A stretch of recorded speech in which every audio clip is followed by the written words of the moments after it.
O Centro Espírita Caminho da Verdade, onde nós participamos por 22 anos, e da União Espírita Joana de Ângeles, na cidade de Tanquinho, onde alguns amigos participavam conosco.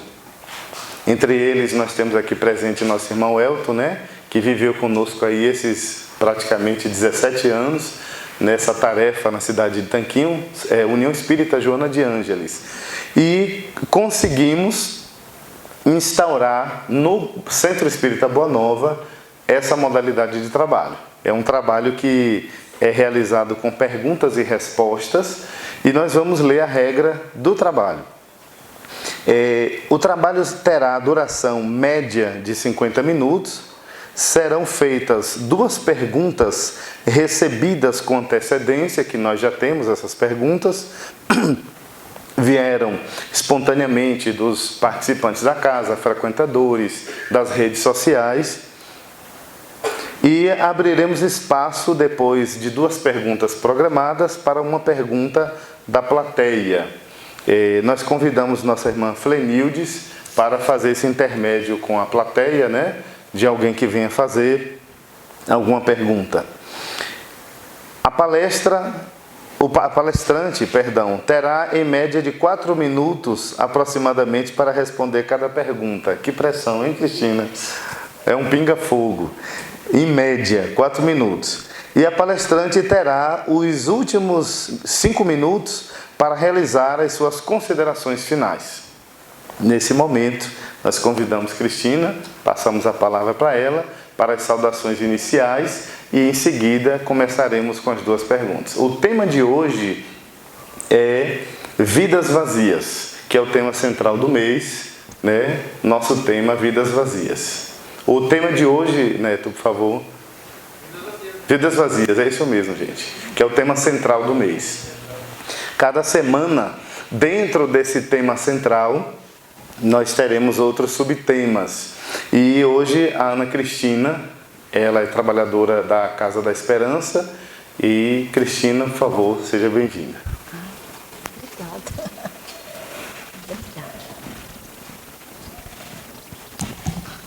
Boa noite, pessoal. Boa noite. Tudo bom? Ótimo. Estar no Boa Nova sempre é muito bom. Não sei se para todo mundo, por aqui, mas assim, para bota a mim cadeira é sempre aqui, muito bom. Ali para aqui, assim. Eu comentava isso com o Cid, assim.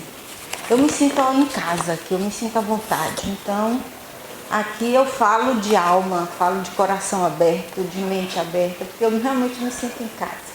Me sinto acolhida, me sinto aceita. Então, quando a gente se sente acolhido, aceito, é mais fácil tudo, não é isso? É um desafio, responder essas perguntas. Eu espero que a gente consiga. Esse tema central, Vidas Vazias, desse livro, é um livro do Divaldo Franco, com a Joana de Ângeles.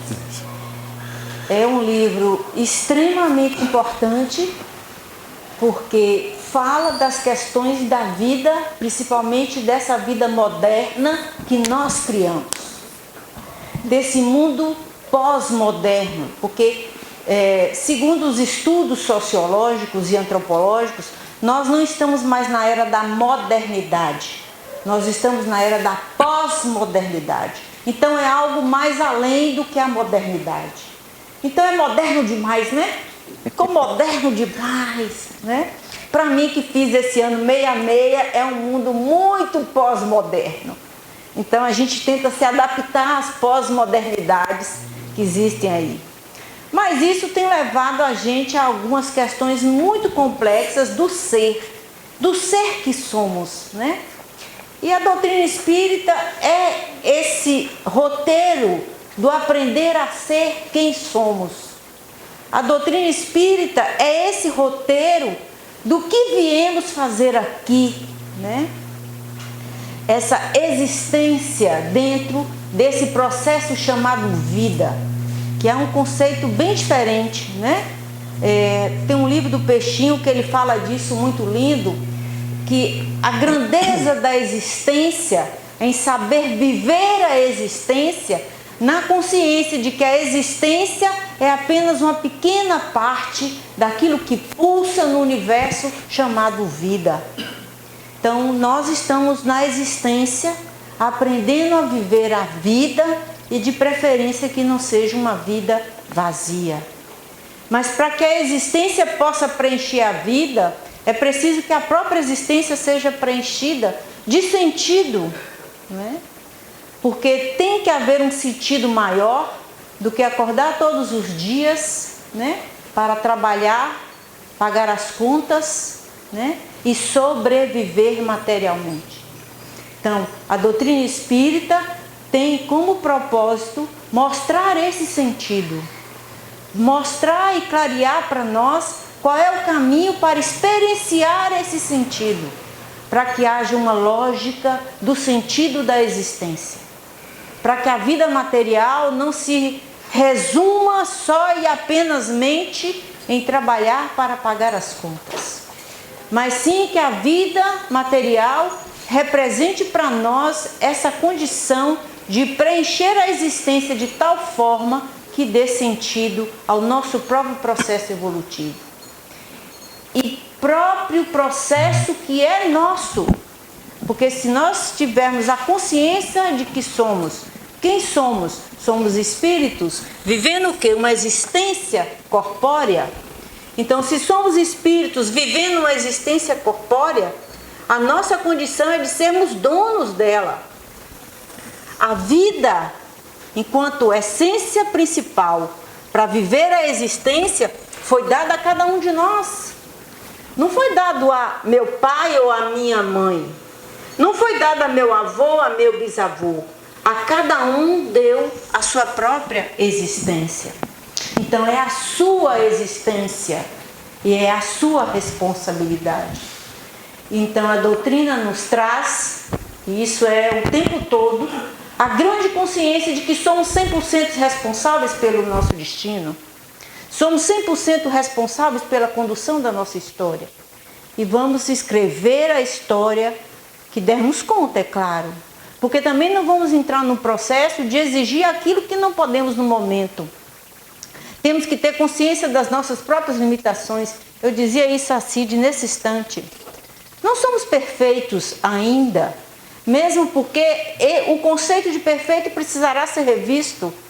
Porque se a gente pensar que somos realmente e acreditarmos que somos realmente filhos de Deus, então somos perfeitos. Agora, perfeitos comparados a quem? A Deus? Porque se compararmos, não somos perfeitos e nem temos que nos comparar. Porque Deus também não espera de nós a perfeição imediata, mas espera sim um firme compromisso de você buscar ela todos os dias, laborando o seu interior, buscando transformar todos os dias aquilo que te limita. Então vamos reconhecer os nossos limites para que a gente possa vencer os nossos limites. Porque quando o Cristo disse que brilhe vossa luz, Ele estava dizendo, vai lá se polir, vai lá fazer o polimento para que você possa brilhar toda a luz que você pode ser. Porque afinal você é filho da luz. Você é uma ideia luminosa, amorosa e pensante de Deus. Deus te pensou. Então como você poderia não ser luz? Como você poderia não ser perfeito? Agora é uma perfeição em construção que precisa aparar arestas, mas para aparar as arestas você precisa tomar consciência delas. E aí a gente criou esse mundo pós-moderno que não dá tempo da gente parar para pensar ou mesmo fazer pequenas reflexões de onde estão as minhas arestas, onde estão as minhas dificuldades que me impedem de ser a luz que eu vim ser. Eu assisti uma palestra de uma moça, ela veio falar sobre drogados e tal, em Salvador, e ela começou a palestra assim, quando você está triste, o que você faz? Aí alguém disse, eu vou para a praia. O outro disse, eu vou para o cinema. O outro disse, eu vou ler um livro. Eu ligo para um amigo. E então ela fez a seguinte reflexão, ninguém parou para pensar por que eu estou triste? Então se você está sentindo Mas se você não para se refletir por que você é ou por que você sente, como que você vai mudar o que precisa mudar? Se você não se permite refletir sobre aquilo que te incomoda. Joana de Ângeles diz que evoluir é aprender a pensar o que se sente e a sentir o que se pensa. Olha que coisa linda! Parece difícil, né? Mas não é não. Pensar o que sente e sentir o que pensa é algo que a gente devia fazer todos os dias. Poxa, eu já estou me sentindo assim. Por que eu estou me sentindo assim? Quando eu faço por que eu estou me sentindo assim, eu estou pensando sobre o que eu estou sentindo. Eu sendo capaz de fazer o que Joana de Ângeles diz. Eu estou pensando o que eu sinto e sentindo o que eu penso. Porque nós somos as duas coisas. Nós somos os seres que pensam e nós somos os seres que sentem. E nós não vamos poder evoluir se não aprendermos a equilibrar o que pensamos e o que sentimos. Porque essas duas coisas são as duas asas evolutivas, que é a asa da razão versus a asa da emoção. E as duas juntas no meio fazem movimentar a vontade. A vontade. A vontade que permite que você faça as coisas. Mas você só aciona a verdadeira vontade da mudança e da transformação e da evolução quando você sabe o que você sente e quando você sente o que você sabe. A razão e a emoção, então, são as duas asas que levam você ao voo da evolução, porque faz com que você conscientemente acione a sua vontade. A vontade para vencer o quê? Os seus limites, como eu disse nesse instante. Aqueles limites que impedem que você mude, que você fique bem, que você fique tranquilo, que você saiba que a vida tem problemas, que o que muda com a evolução são apenas os tipos de problemas. A vida nunca vai ser sem problemas. Eu sinto muito dessa notícia. Mas a vida nunca vai ser sem problemas. O que vai mudar é como você vive os problemas. E quais são os tipos de problemas que a sua mente vai precisar passar. Os problemas, eles nos tornam mais inteligentes. A humanidade evoluiu porque aprendeu a responder vários problemas. A humanidade se melhorou porque aprendeu a resolver os problemas. Imagina se a gente estivesse até hoje lá nas cavernas porque a gente não aprendeu a resolver o problema da falta do fogo. A gente não aprendeu a resolver o problema da locomoção. Se a gente não tivesse resolvido os problemas que foram aparecendo, a gente não tinha evoluído em nenhum campo. Só que à medida que a gente foi aprendendo a responder aos problemas, a gente vem evoluindo. Mas estamos vivendo uma fase agora da pós-modernidade do mundo em que precisamos aprender a resolver os problemas da subjetividade humana. Essa coisa que a gente não pode pegar, não ver, ninguém sabe onde está, mas todo mundo tem. Todo mundo tem a subjetividade, que é quem você é. Você já sabe quem você é? Por que você está sendo desse jeito? E aonde você quer chegar? Quando você morrer nessa encarnação, que tipo de pessoa você terá? Ou terá se tornado? Você já pensou nisso? Então, que tipo de pessoa você está se tornando? Então, estamos vivendo no mundo da pós-modernidade uma crise da subjetividade humana. Nunca foi tão necessário saber quem somos, como vamos ser, como vamos fazer para sermos equilibrados, harmonizados, felizes, apesar das nossas circunstâncias serem às vezes tão difíceis. Porque tem esse tchan do equilíbrio mental, da saúde mental. Você estar bem não é ausência de problemas. Saúde mental, segundo a Organização Mundial da Saúde, saúde mental é saber lidar com os problemas diários. Saber buscar resposta para os problemas diários.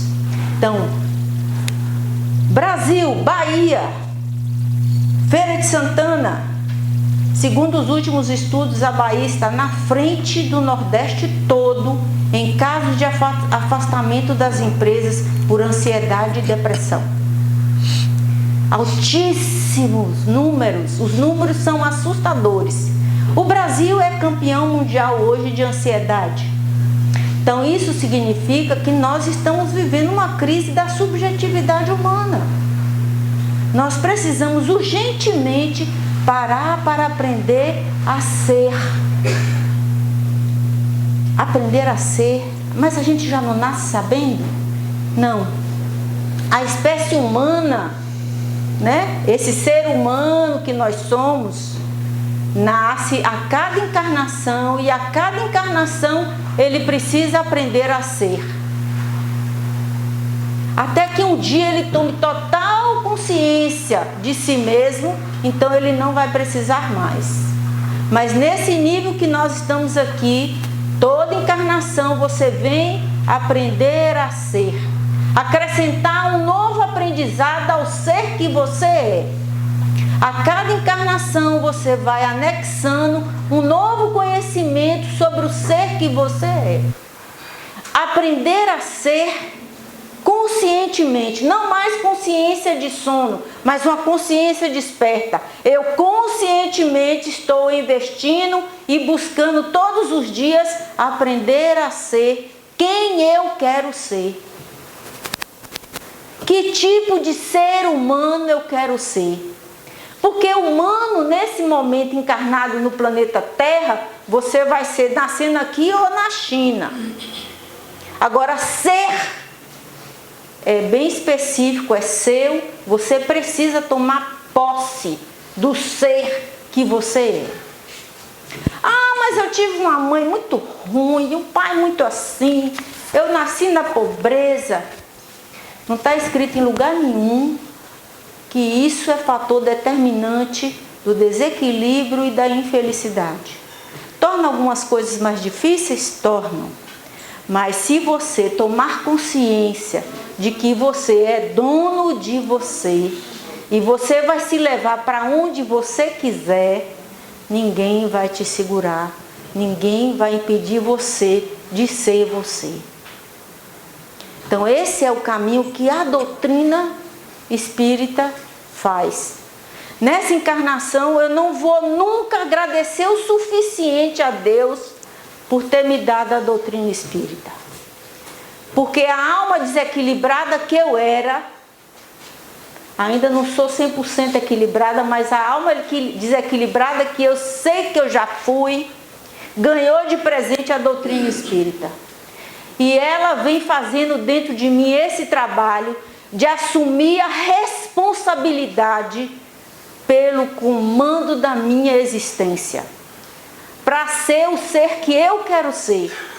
Então todos os dias eu digo a Deus, perdão, Senhor, por ainda não ser toda a luz que eu sei que posso ser, que eu sei que eu posso ser.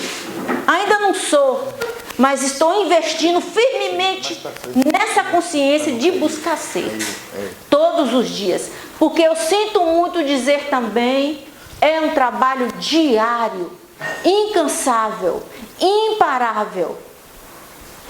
Não dá para você deixar para depois. O que a gente mais escuta falando nas reuniões mediúnicas são dos arrependimentos. De não ter tentado, de não ter feito, de não ter conseguido. E principalmente aqueles que têm um pouco de conhecimento dizendo, eu sabia e mesmo assim eu não fiz. Eu desisti de mim mesmo. Então Deus não quer que a gente desista de si mesmo. Muito pelo contrário. Ao nos dar a nós mesmos e dizer, eu te dou a você, você é seu. Porque quando você se for, Deus vai perguntar, por que você não se tornou você?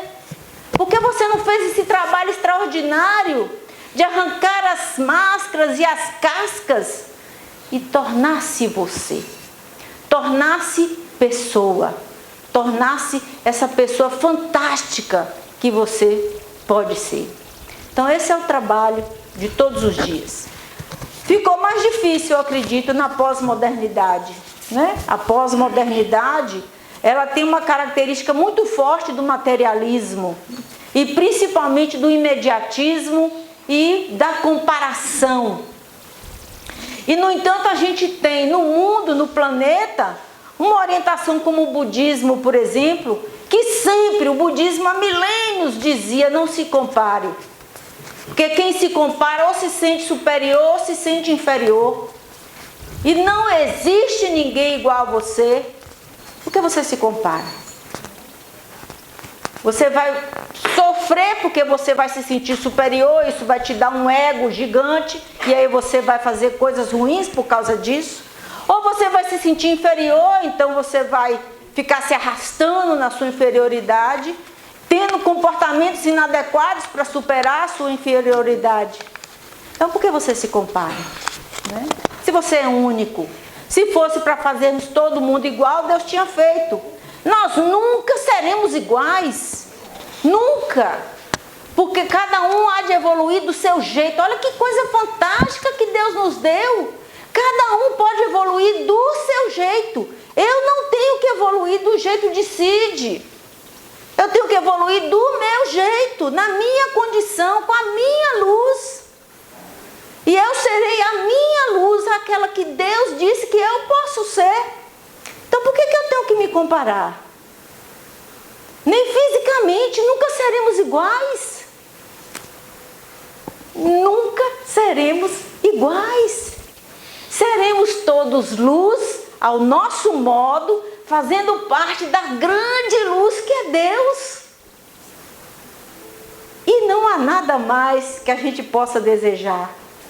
Então, se você atinge esse desejo e você luta por isso, a vida fica suave, vamos dizer assim.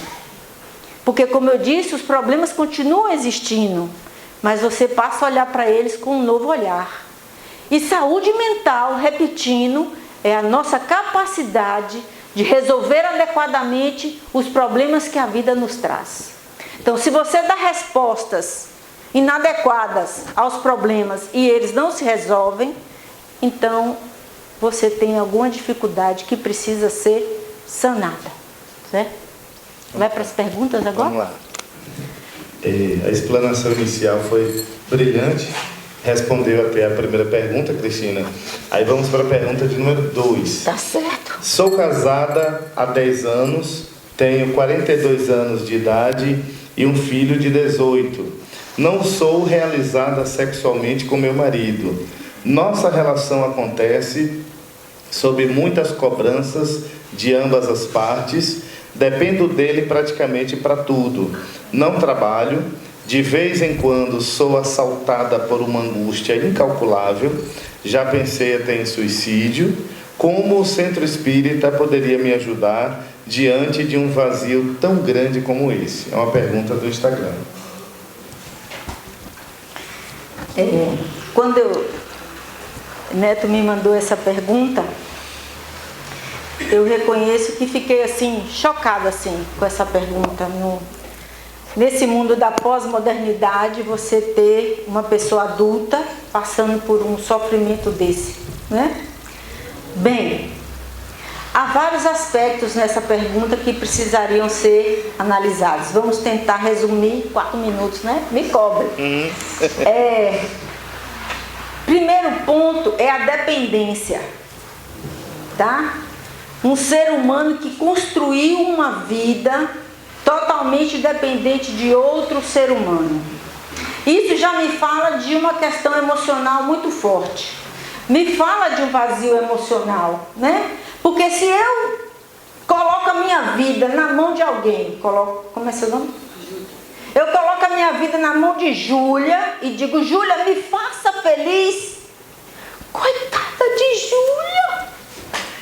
Olha o sofrimento que eu estou botando nas costas de Júlia. Já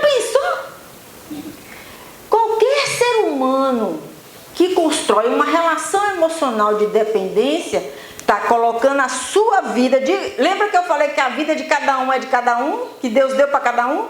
Na mão do outro. Abriu mão desse direito que Deus deu a ele e botou na mão de outra pessoa e disse: me faça feliz.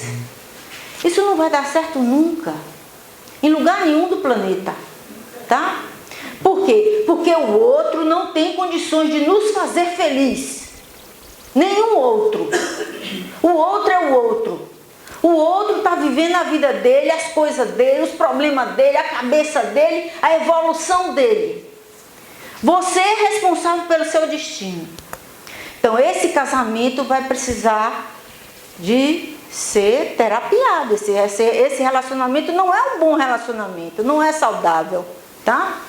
O que a casa espírita faz? Assim, não é a casa espírita. A doutrina vai dar subsídios para que essa pessoa possa abrir o canal da reflexão e entender que ela construiu uma história que levou ela para isso aí. Não é o marido, não é o filho, é a história que ela construiu. Vocês estão entendendo isso? Estão entendendo?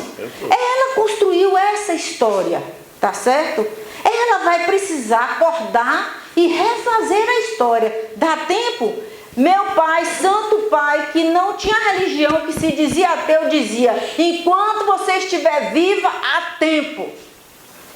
Você está em pé, levantou todo dia, tem tempo. Faça, refaça. Então essa pessoa que fez essa pergunta precisa refazer sua história. A doutrina vai dar a ela o suporte da consciência de que ela é um ser encarnado em evolução e que dá tempo dela refazer essa história. Só precisa ela armar-se de bons pensamentos e boas emoções para que a vontade dela seja iluminada para ela fazer acontecer. Tá certo? Tô joia. A próxima pergunta, em seguida a gente passa para a plateia. As perguntas, gente, estão copiadas ao pé da letra como vieram para a gente, certo? Olá, sou médium, trabalho no Centro Espírita há mais de 15 anos, nas mediúnicas como passista. Depois que passei a trabalhar no centro, sinto que ajudo muitas pessoas, mas lá no fundo, uma tristeza muito grande nunca me abandonou. Já pensei em sair do centro várias vezes. O problema está em mim ou no Centro Espírita? Legal. Foi forte essa. Eu sinto muito. Eu vou responder diretamente: o problema está em você. Eu sinto muito. Porque não adianta trocar de casa espírita. Não adianta. Eu costumo dizer isso para as meninas lá da evangelização. Porque tem esse problema, tem aquele problema, tem isso, tem aquilo. Não adianta a gente trocar de centro espírita, não. Só vai trocar de problema. O que a gente escolhe é o tipo de problema com a qual a gente dá conta de administrar. Não é a casa espírita. Mas veja, ela coloca uma coisa muito importante, mais importante ainda de se é a casa espírita ou não. Ela coloca o fato de que ela trabalha, ela faz uma doação e ainda assim ela se sente triste. O que ela precisa refletir é como que está sendo a doação. Porque veja, na minha percepção, inclusive profissional, a doação, seja lá em qual tarefa for, não precisa ser necessariamente na casa espírita, mas uma pessoa que faz doação, por exemplo, cuidando de orfanato, cuidando do lado do irmão velho, qualquer doação que você faz de ajuda, deve ser capaz de te dar um suporte emocional positivo. Hoje, inclusive, para quem sofre de depressão, recomenda-se o trabalho voluntário como forma de ajudar para que essa pessoa consiga sair de si para se sentir preenchido. Se eu estou doando e isso não está me fazendo bem, tem alguma coisa aí errada que precisa ser revista. Seja como eu estou doando, seja o que eu sinto quando eu estou doando, seja o que eu penso quando estou doando. Tem alguma coisa aí que não está funcionando como poderia funcionar. Você deveria receber o bem. você está fazendo bem e não está recebendo bem, você está fazendo bem do jeito errado. Tem alguma coisa errada no jeito de fazer o bem. Porque essa regra não está certa. Se eu dou o bem e eu não tenho que receber o bem, então eu vou para a casa espírita, no meu caso, eu vou para a evangelização. Sempre trabalhei com criança e evangelização. Eu posso ir para lá um bagaço. Eu saio de lá ótima. Eu saio de lá feliz, dou risada, volto animada, volto com vontade de trabalhar mais. É impressionante. Pode me cansar fisicamente o que for, eu volto muito bem. Então, se você faz o bem devia voltar para você e te preencher. Se não está acontecendo, vamos pensar. Quando eu estou aqui fazendo bem, eu faço por quê? Eu faço para quê? Eu faço para quem? Olha quanta pergunta. Mas precisa ser feita essas perguntas. Eu faço por quê? Eu faço para quê? Eu faço para quem? E respondendo essas perguntas, eu possa descobrir por que eu não estou me sentindo bem. Certo? É isso. Muito jóia. Alguém da plateia quer fazer alguma pergunta? Senão a gente segue. Ali.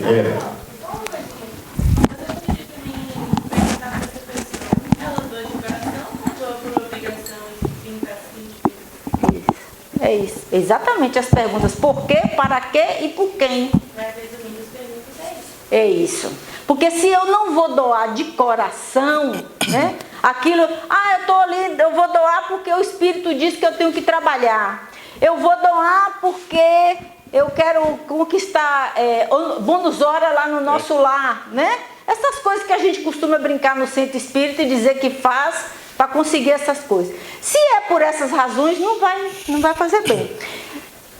Deixa de ser produtivo? Não, porque Deus aproveita tudo, né? Deus é um cara fenomenal com a gente. A gente faz uma bondade desse tamanhozinho, Deus vai lá e aproveita, faz daquele tamanho. Então Deus aproveita tudo, mas o reflexo disso interiormente precisa ser de coração.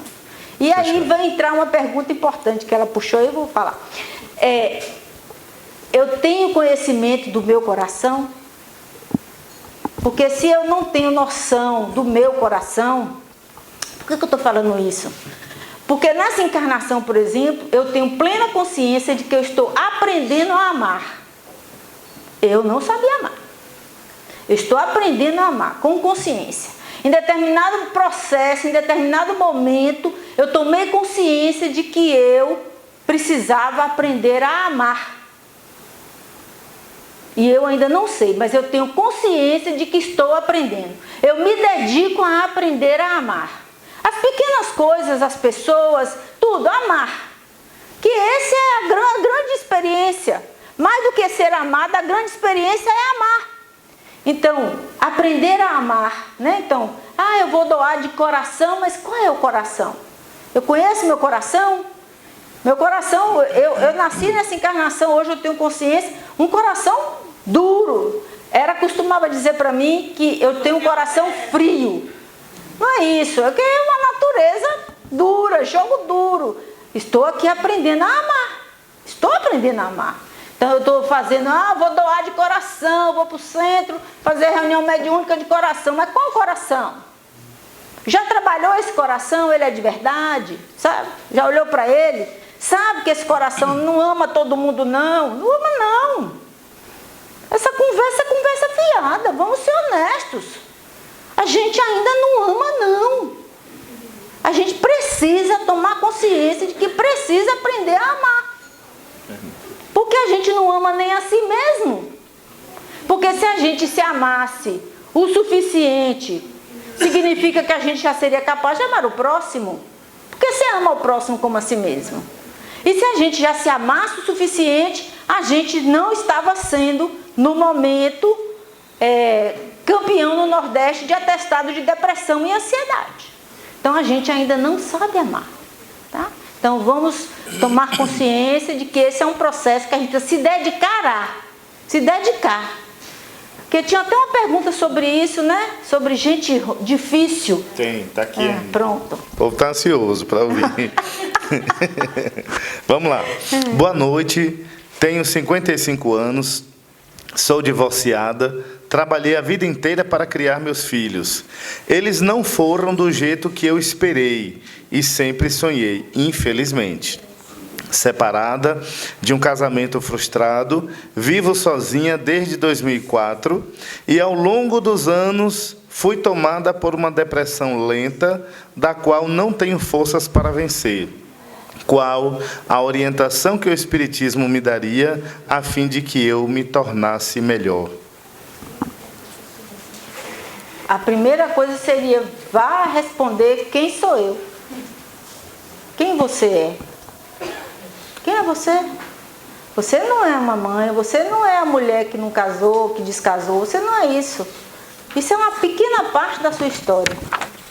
Se você ficar preso a isso, aí dá para dar depressão mesmo, porque é triste para dedéu, né? Os filhos não é como eu quero, o marido foi embora.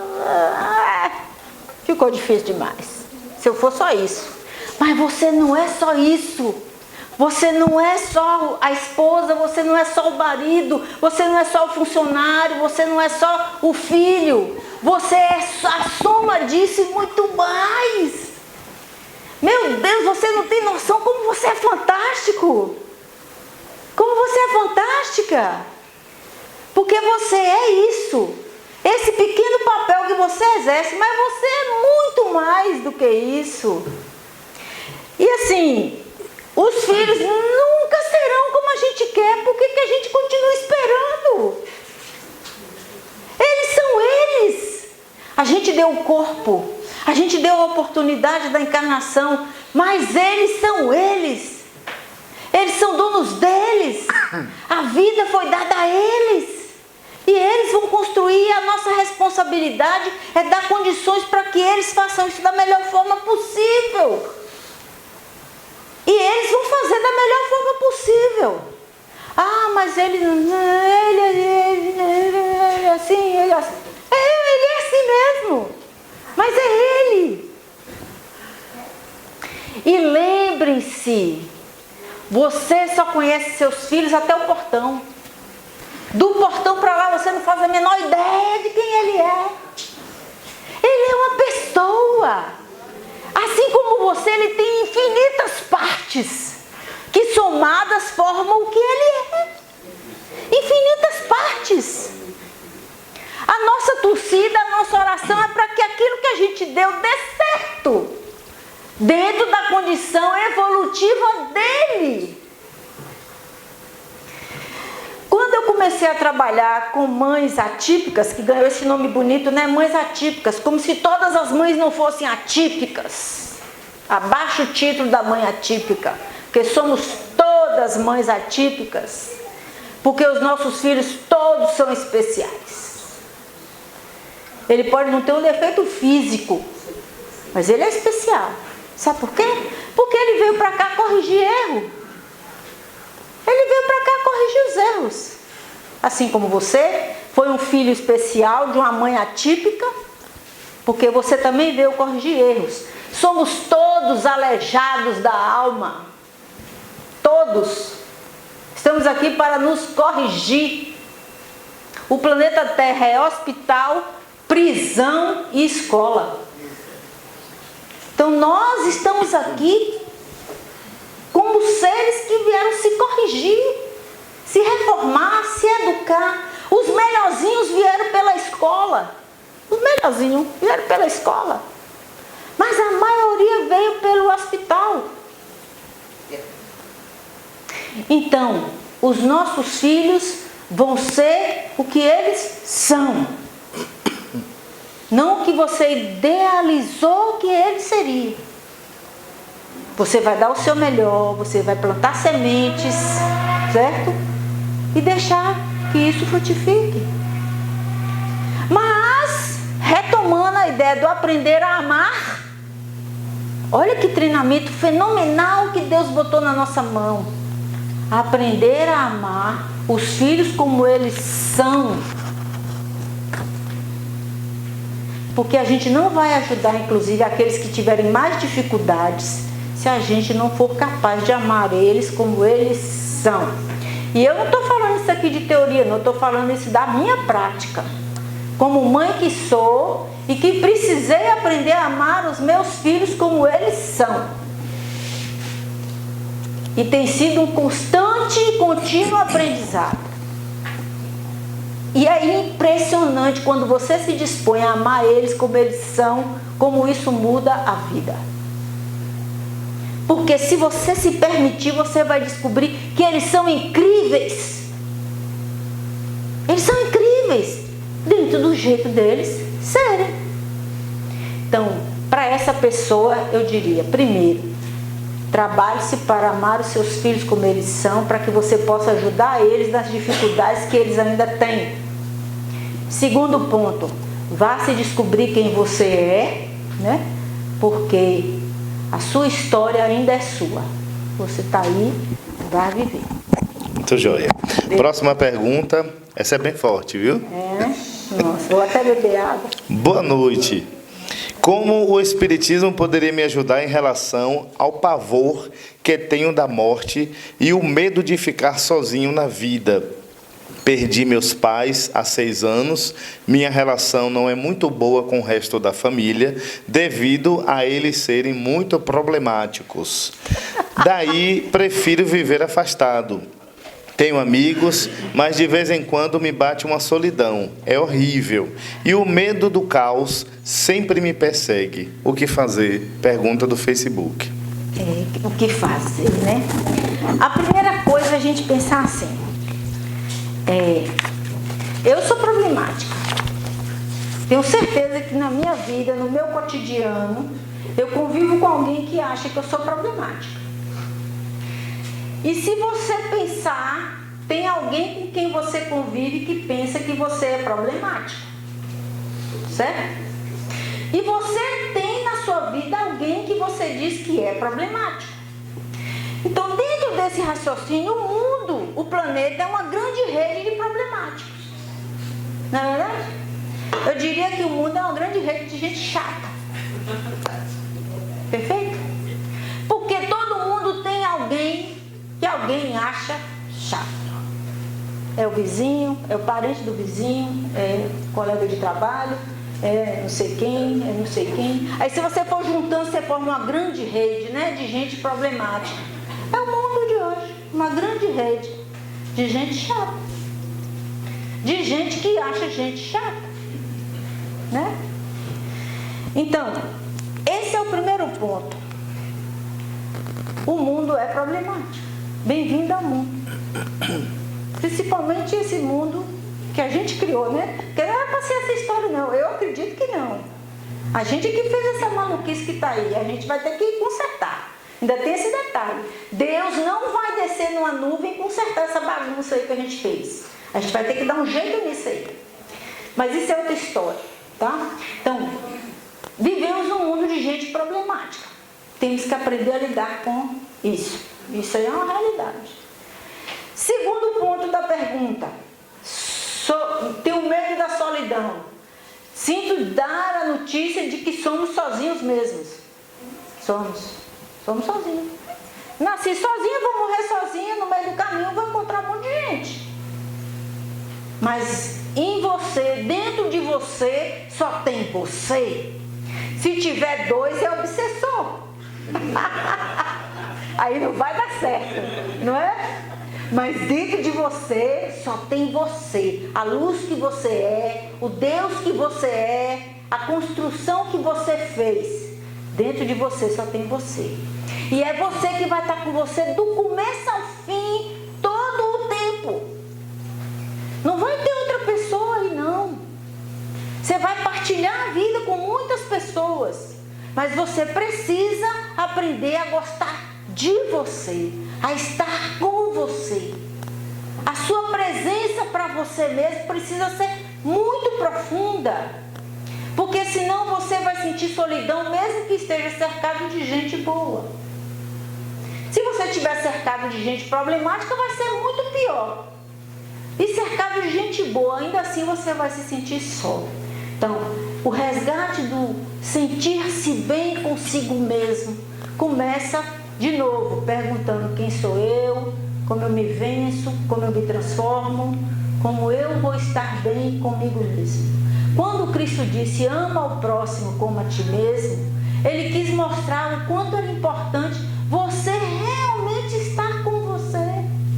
É impossível você se amar sem você se conhecer, sem saber o que você faz, como você faz, por que você faz. Isso sempre me lembra um filme de uma moça que ia casar e um dia ela descobre que ela não gostava do ovo frito do primeiro noivo, não gostava do ovo cozido do segundo noivo, não gostava do ovo pochê do terceiro noivo. Ela não sabia nem que tipo de ovo ela gostava, porque alguém sempre dizia para ela como que ela tinha que comer o ovo. Então você precisa saber por que você gosta do amarelo, por que você gosta do azul, por que você se sente bem dentro da casa espírita Boa Nova. Se você não para fazer essas reflexões, né, você não está com você. Estar nesse momento presente, nessa condição de refletir na habitação desse corpo que você mora, né? Fazer exercícios de respiração, de base, tomar consciência corporal, tudo isso é muito importante para que você aprenda a estar nesse mundo, nessa vida, na consciência de que você nasceu sozinho, vai morrer sozinho e vai encontrar um monte de gente. E no meio tinha uma coisa da morte, né? Isso. Eu vou falar disso aqui, é muito importante, rapidinho. Medo da morte, né?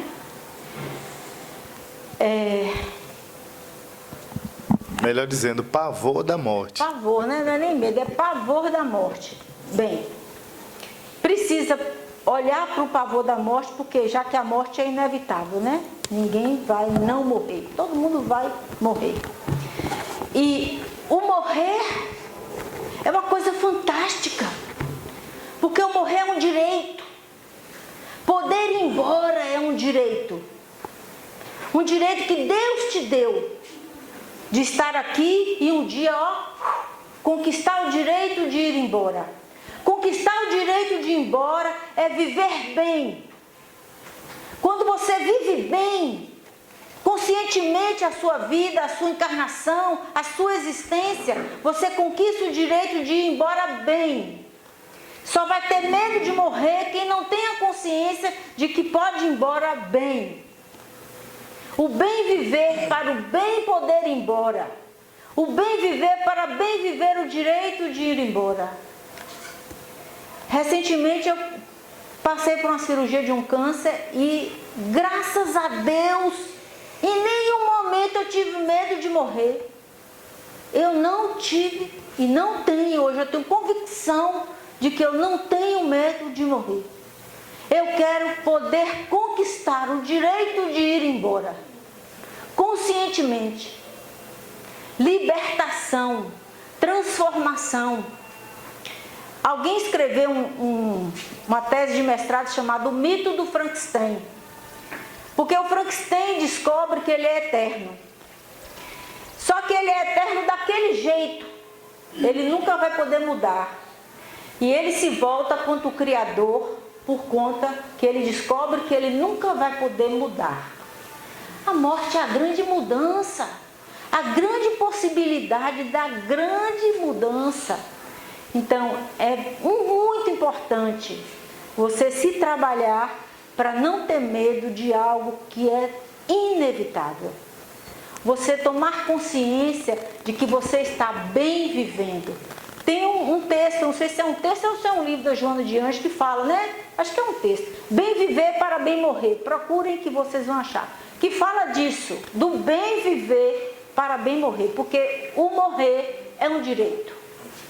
É um direito meu, é um direito seu, é um direito de todo mundo. Todo mundo tem o direito de conquistar a libertação do bem morrer. Mas para isso primeiro precisa aprender a bem viver. Muito joia. Faltam 2 perguntas para a gente finalizar. Aí a gente não vai abrir espaço à plateia pelo horário. Cristina, boa noite. Sou uma pessoa que vivo um grande complexo de inferioridade. Não confio em minhas forças para vencer e não tenho muita fé. Tudo que eu faço acho que dá errado, enquanto tantas pessoas prosperam. Será que isso é uma obsessão? O que fazer? Isso é uma auto-obsessão, né? É uma pessoa que não acredita em si mesma. Mas veja, quando fala da ideia do sentimento de inferioridade, eu sou obrigada a pensar na construção da autoestima. Quando pensa sobre superioridade, inferioridade, todas essas coisas, é impossível a gente não falar do processo de construção da autoestima. Autoestima não é se sentir bonito. Autoestima não é se achar legal, autoestima não é se achar bacana, não é nada disso. Autoestima é a estrutura básica que diz que você é capaz, competente, que você tem condições de construir sua própria vida, tá? Que você tem valor, você tem um valor inacreditável, porque você existe. Isso é autoestima. Como é que isso se constrói?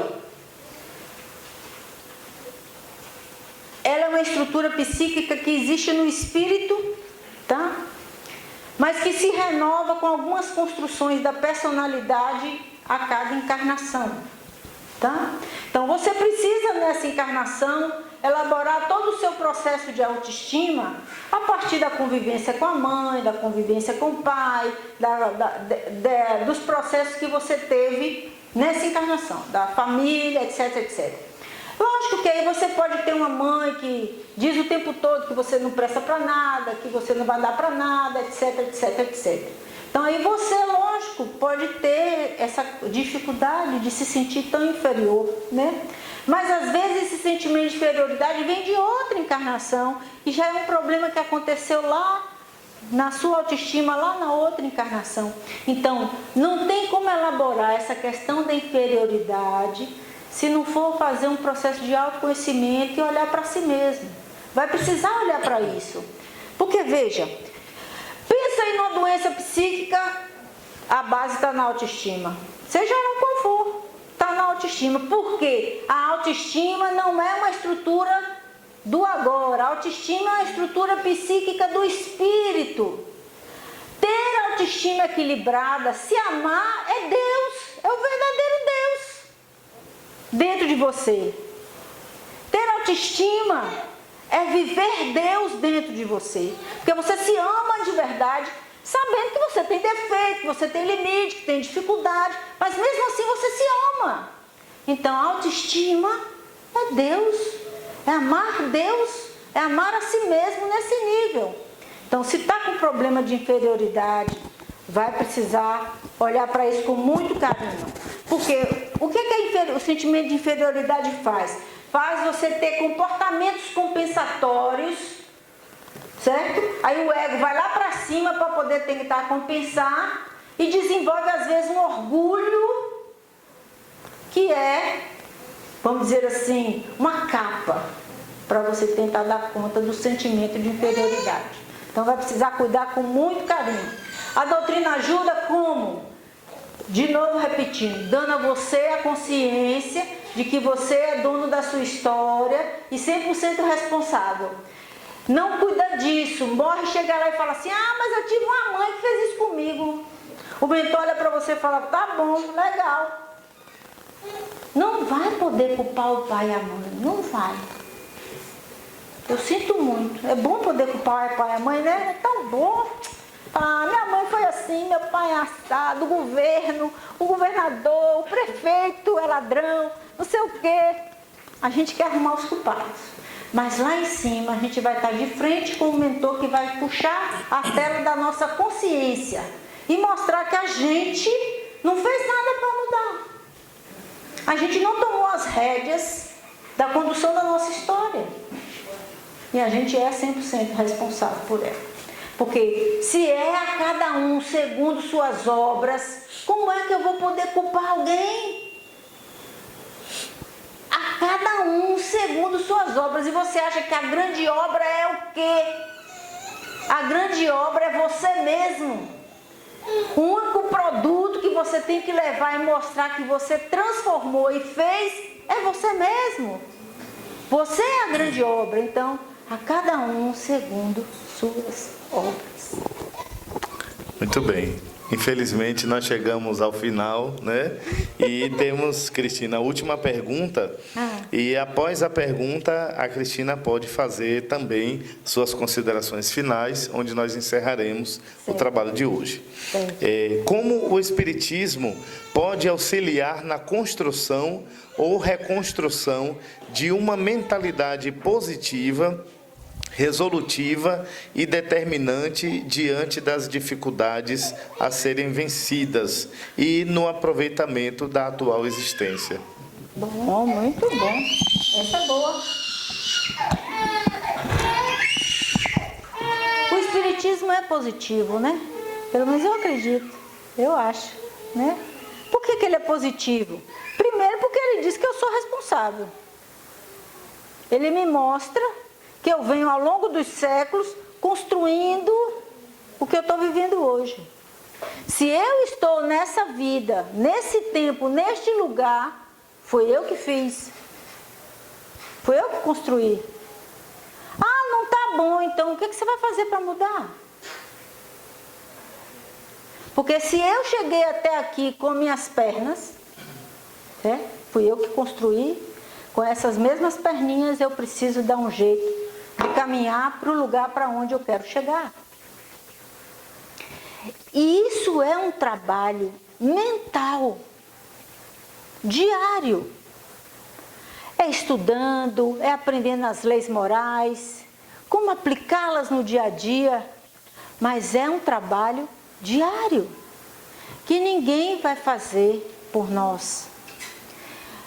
Mas também não adianta eu aprender as coisas que a doutrina tem para me ensinar e não praticar. Ter informação é muito importante, mas a informação precisa ser educação, porque a informação forma e a educação transforma. E a educação é um processo de tomada de consciência. Um processo de tomada de consciência. Estou repetindo porque é muito importante. Tomada de consciência de que onde é que eu estou? O que é que não está bom? O que é que me incomoda? Por que isso me dói? Tem tanta gente por aí, por exemplo, que não consegue dizer não. E vive uma vida infeliz porque não diz não. Isso não me serve. Quantas pessoas vivendo relacionamentos abusivos porque não dizem não? Não tomaram consciência de que são donas de si mesmo. E estabeleceram relacionamentos abusivos, emocionais, de dependência. Então é muito importante viver esse momento encarnado na Terra, tomando consciência de si mesmo, sabendo-se dono de si, se abastecendo desse conhecimento fantástico que o Evangelho nos dá. Que a doutrina vem e explica o Evangelho, clareia o Evangelho, mas o Evangelho é o Evangelho de Jesus. Jesus disse tudo. A gente nem precisava de mais, mas ainda assim Jesus permitiu que houvesse mais conhecimento. Mas Jesus disse tudo. Ele disse, a cada um segundo sua obra, ama o próximo como a ti mesmo. Levanta-te e anda. Ele não disse, levanta e anda no meu lugar. Ele disse, levanta-te e anda. Ou seja, vá e não peques mais para que não te suceda mal maior. Tudo o que Jesus disse, ele disse, faça, vá, resolva, pegue, lança a tua rede. Ele nunca disse que alguém ia fazer no nosso lugar. O tempo todo, observe, o verbo é da nossa ação, o tempo todo. levanta, faça, resolva, pegue, ide, olha só que lindo, ide e pregai. Mas não é só para você ir e pregar, é para você ir pregar fazendo. Hora que pesa. Ninguém está dizendo que não vai pesar, não. Mas se você estiver bem, você vai tomar o cálice e dizer, estava bom. Porque tem hora que pesa. Eu estava falando com o Cid, como eu estou em recuperação da cirurgia, estou ansiosa esses dias, estou comendo mais do que o normal. Mas eu tomo consciência, eu estou ansiosa. Por quê? Porque eu estou parada, sem trabalhar, dentro de casa. E para mim parar é muito difícil, já deu para notar, né? Parar é difícil, porque eu sou do fazer. Eu sou uma personalidade do fazer. Então, mas eu brilhei, viu, Cid? Porque eu fiquei 2 meses parada. Olha que fantástico! Vitória! Deixei as pessoas cuidarem de mim. Olha que vitória! Deixei os filhos irem para dentro da minha casa, cuidar de mim. Então, é aprendizado. Vamos aprender com as coisas. A gente está passando pelas coisas inutilmente? Sofrendo as coisas inutilmente? Vamos sofrer sim, mas vamos aprender que é para passar logo. Quanto mais rápido você aprende, mais tudo se transforma. Mais você pode fazer mais. Eu ainda não estou mexendo esse braço direito. Ó. Esse braço, o braço do amor, o braço do amor ainda não levanta. Mas veja, a minha história é a minha história. E eu tomo consciência dela, tomo consciência. Técnica boa, de noite, sentou, vai orar.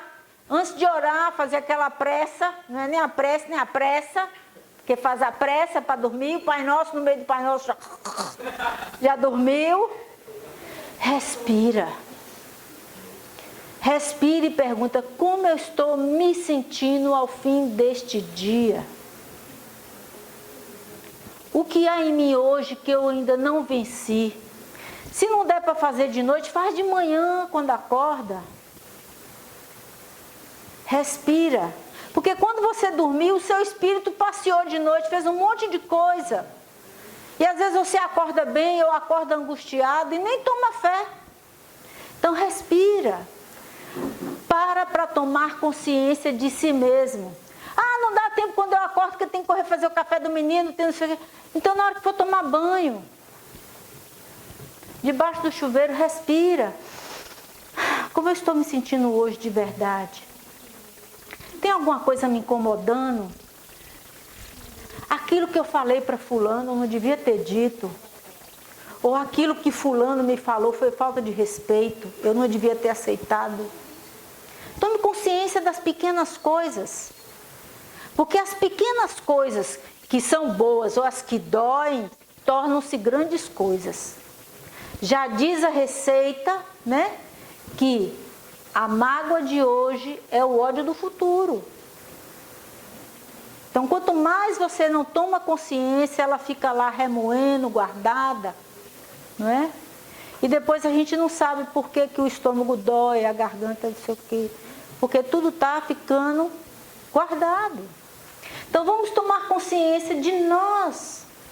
Nesse evangelho fantástico que Jesus deixou para nós, do ide fazei, ide transformai, ide e faça valer a pena ter estado aqui.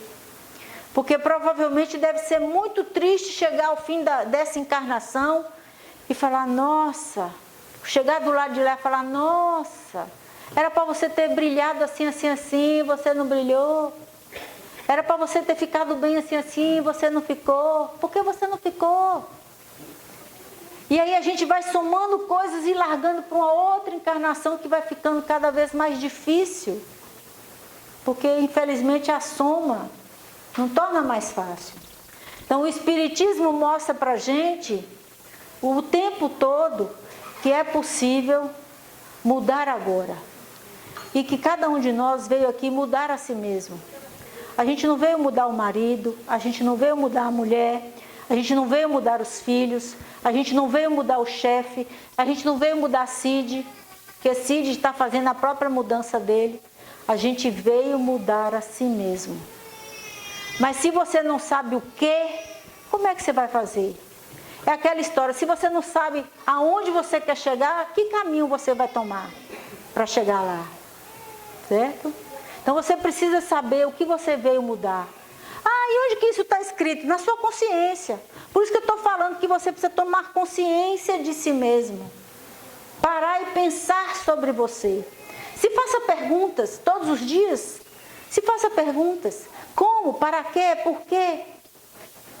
Para quem?